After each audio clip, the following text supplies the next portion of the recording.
গল্পের নাম আয়নার ওপারের অতিথি। রাত এখন গভীর। ঘড়ির কাঁটা বলছে রাত 2:30। চারপাশ নিঝুম, জনমানবহীন। শুধু তার নতুন ফ্ল্যাটে আজ প্রথম রাত কাটাচ্ছে। সস্তায় পাওয়া এই পুরনো আমলের ফ্ল্যাটটা কেন কেউ নিচ্ছিল না, শুধু তখন বুঝতে পারেনি। কিন্তু এখন এই নিস্তব্ধতায় ওর মনে হচ্ছে ঘরে ও একা নেই।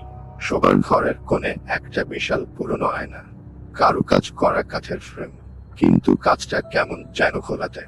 শুভ খেয়াল করলো আয়নার ভেতরটা ওর ঘরের চেয়ে বেশি অন্ধকার। ও যখন আয়নার সামনে গিয়ে দাঁড়ালো, নিজের প্রতিফলন দেখে ওর বুকটা ধক করে উঠল। আয়নায় ওর নিজের চেহারাটা দেখা যাচ্ছে ঠিকই, কিন্তু ওর চোখের মণি দুটো যেন কুচকুচে কালো। সেখানে কোনো মায়া নেই, শুধু একরাশ ঘৃণা। শুভ হাত তুলল কপাল ঘষার জন্য, কিন্তু আয়নার প্রতিফলনটা নড়ল না, সেটা স্থির হয়ে দাঁড়িয়ে রইল। শুভর হাত তখনও কপালে, কিন্তু আয়নার সেই অবয়বের হাত দুটো নিচে ঝুলে আছে।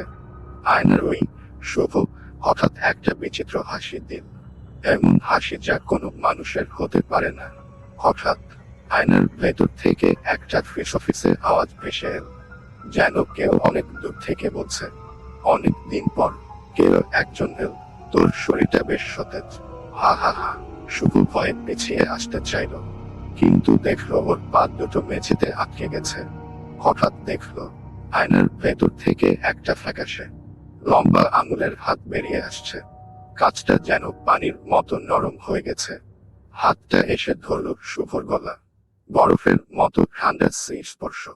সকালবেলা প্রতিবেশীরা এসে দেখলো ঘরের দরজা খোলা। শুভ ঘরের মাঝখানে দাঁড়িয়ে আছে, কিন্তু ওর চোখে কোনো ভাষা নেই। ও শুধু এক দৃষ্টিতে আয়নার দিকে তাকিয়ে হাসছে। আর আয়নার ভেতরে, আয়নার ওই খোলাতে কাচের ওপারে একটা ছায়া দেখা যাচ্ছে। সেটা শুভর অবিকল প্রতিচ্ছবি।